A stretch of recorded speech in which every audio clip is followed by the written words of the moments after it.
안녕하세요, 테크트리입니다.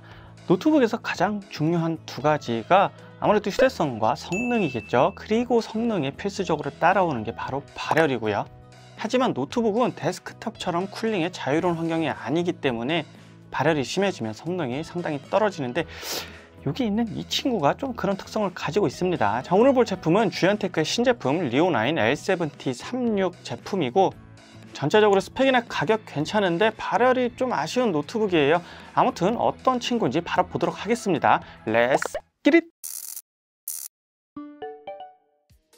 우선 외부는 알루미늄 재질의 헤어라인이 살짝 보이면서 굉장히 깔끔한 모습이에요. 바깥쪽에서 볼 때도 아무런 로고 없이 깔끔하죠. 디스플레이는 15.6인치 FHD 논글레어 코팅에 좌우 베젤은 슬림하지만 상단은 웹캠에 있어서 살짝 더 두껍습니다. 성능 대비 노트북의 두께는 얇은 편인데 고무 범퍼를 포함한 두께도 앞부분이 21mm, 뒤로 갈수록 조금씩 두꺼워져서 26mm지만 스펙을 생각하면 비교적 얇습니다. 클레버 OEM이기 때문에 이 키패드 많이 보셨죠? 10키를 포함한 풀배열에 이 키패드의 키감은 괜찮은 편이라고 생각하고 15가지 색상의 RGB 백라이트와 밝기는 4단계로 조절이 됩니다. 발열 해소를 위한 에어홀은 좌우와 후면 하단까지 잘 뚫려 있고 하단이 흡기, 좌우와 후면이 배기인 셈이죠. 내부를 보면 냉각은 2개의 팬과 5개의 히트파이프가 담당하고 있으면서 램 슬롯 2개와 M.2 슬롯 2개로 확장성도 괜찮은 편입니다. 포트는 좌우와 후면에 구성이 되어 있는데 게이밍 노트북에서는 제가 굉장히 좋아하는 배치예요. 왼쪽엔 오디오와 USB-A 타입 카드 리더가 있고 오른쪽엔 USB-A 타입 2개와 램 포트가 있어요. 그리고 후면엔 DP와 HDMI 전원 단자 그리고 USB-C 단자가 있습니다. USB-C 단자는 썬더볼트 3를 지원하고 있고 PD 충전은 지원되지 않습니다. 인텔 10세대 i7-10870H와 엔비디아 RTX 3060의 조합이에요. 3060의 TGP는 105W고 어드밴스드 옵티머스와 리얼 G-Sync를 지원해 주기 때문에 노트북에서는 굉장한 장점으로 볼 수 있습니다. 반면 CPU는 지금 11세대가 출시됐는데도 여전히 10세대를 탑재하고 출시했는데 아마도 수급의 문제로 좀 출시가 지연이 된 게 아닐까 생각해 봅니다. 기본 램 16기가와 SSD 512기가를 제공해주고 15.6인치 FHD 144Hz의 LG IPS 디스플레이가 탑재되어 있습니다. 배터리는 비교적 대용량인 73W시에 가격은 온라인 기준 현재 151만원대에 형성되어 있네요. 디스플레이가 엔비디아 G-Sync를 지원하는데 G-Sync 호환이 아니고 리얼 G-Sync예요. 노트북에서는 굉장한 장점이죠. 그리고 색 영역은 NTSC 72%의 최대 밝기 300니트의 스펙인데 측정을 해보겠습니다. 색 공간은 sRGB 대비 112%, P3 대비 79%의 크기고 커버리지는 sRGB 99%, P3 79%를 커버하고 있습니다. 밝기 100%에서 중앙부의 최대 밝기는 355니트가 측정됐고 디스플레이 밝기 설정에 따른 변화는 50% 이상에서 더 급격한 변화를 보여줍니다. 색 온도의 균일성은 노트북에선 꽤 우수한 편이고 광도 균일성에서 아랫부분이 중앙이나 윗부분보다 다소 어둡게 측정이 됐습니다. 색상 정확도를 측정하는 델타 E는 평균 1.56으로 1보다 크지만 가격 대비 역시 우수합니다.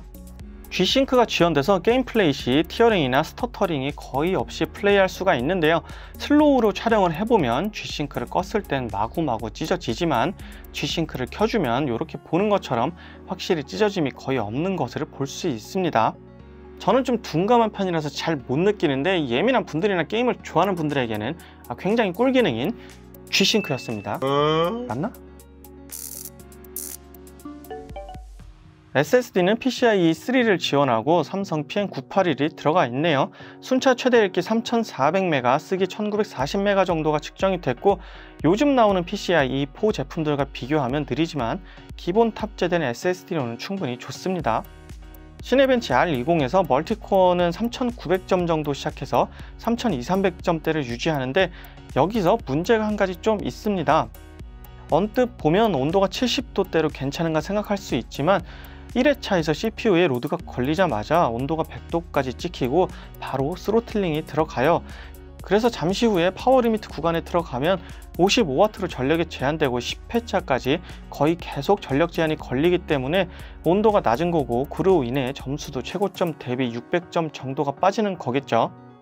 쿨링팬과 히트파이프 구조가 이 정도까지 발열을 못 잡을 것 같진 않은데 아무튼 이렇게 테스트를 해보면 발열이 상당히 높게 측정이 됩니다. R23에선 싱글 1200점대, 멀티 8400점대로 온도는 최대 98도, 평균 74도가 측정이 됩니다. 마찬가지로 전력 제한이 계속 걸리기 때문에 테스트 시간 동안의 평균 전력이 56W로 거의 모든 구간에서 전력 제한이 들어간다고 보면 됩니다. 시네벤치만 봐도 11세대가 10세대보다 성능이나 온도 더 낮죠.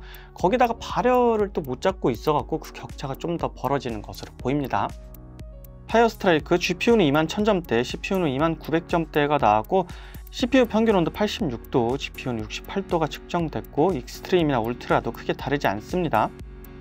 타임스파이는 8200점대, CPU가 96도, GPU가 73도를 기록했고 포트로얄에서도 점수는 4700점대지만 온도가 78도를 기록했습니다. 그래픽은 데스크탑에 2060 슈퍼랑 비슷하게 측정이 되는데 이 3D 마크를 봐도 CPU와 GPU 모두 기존에 봤던 제품들보다는 온도가 더 높게 측정이 됩니다. 퓨젯벤치는 종합점수 788점으로 아무래도 테스트 시간이 길고 CPU와 GPU를 같이 갈구다 보니까 생각보다 괜찮은 점수가 나왔는데요.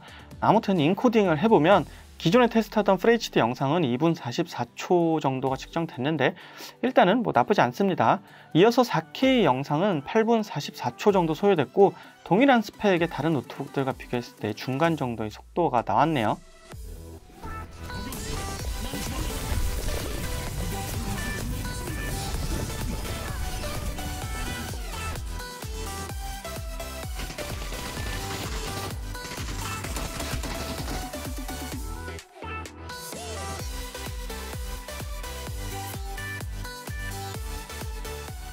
전체적인 테스트 과정을 보면 일단 영상 편집에서는 그렇게까지 큰 영향을 줄 것 같지는 않고 그런데 게임을 보면 적당히 프레임이 나와주고 있지만 발열이 CPU랑 GPU 둘 다 상당히 높게 측정이 되죠.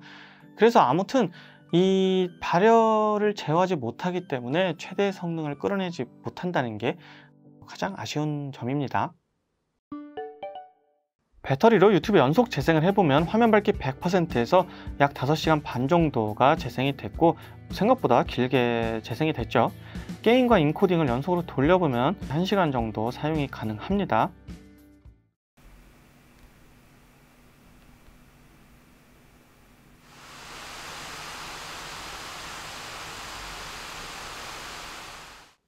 쿨링팬의 소리가 크긴 하지만 생각외로 그렇게 듣기 싫은 소리는 아니었어요. 아마도 좀 팬이 변경된 것 같은데 그렇지만 지금까지 테스트해본 고성능 노트북 중에서 CPU와 GPU 모두 온도가 가장 높지 않았나 생각합니다. 거기다 배기를 이렇게 네 군데로 잘 해주고 있는데 이 합판의 윗부분, 펑션 키 바로 윗부분이 있죠. 여기가 지금 50도 정도로 측정이 되고 있어요. 그런데 실제 손을 대보면 굉장히 뜨거운데 제 생각에 쿨링팬의 소음은 더 시끄러운 노트북들도 많기 때문에 큰 문제는 아닌데 이 발열 제어를 못하고 있는 거랑 표면이 이렇게까지 뜨거워진다는 거는 설계 단계부터 좀 더 개선이 이루어져야 되지 않을까 생각합니다.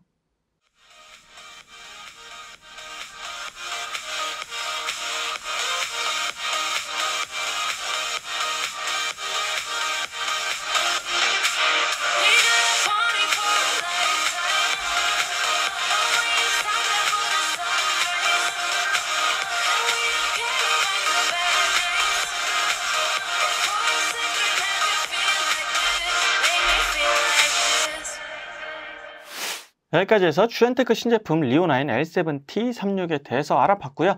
확실히 장단점이 굉장히 뚜렷한 제품입니다. 장점으로는 G싱크를 지원하는 꽤 괜찮은 디스플레이가 탑재되어 있고 합리적인 가격과 RTX 3060 그리고 적당한 무게를 들 수 있고 단점으로는 지금 꼭 10세대를 탑재했어야 됐나 요거랑 앞에서 계속 본 발열이 있죠. 그래도 이런 테스트를 하면서 한 번도 다운되거나 재부팅 된 적은 없었기 때문에 생각보다 잘 버티고 있는 거는 같습니다. 확실히 가격과 스펙을 생각하면 괜찮은 노트북인 건 맞는데 이 발열을 감안하고 G싱크를 원하는 분들에게는 좋겠지만 그렇지 않다면 막 추천드리기는 조금 애매한 포지션의 노트북이 아닐까 생각합니다. 곧 있으면 11세대 CPU를 탑재한 제품도 출시가 될 텐데 그때는 이런 단점들이 좀 개선이 되었으면 좋겠네요.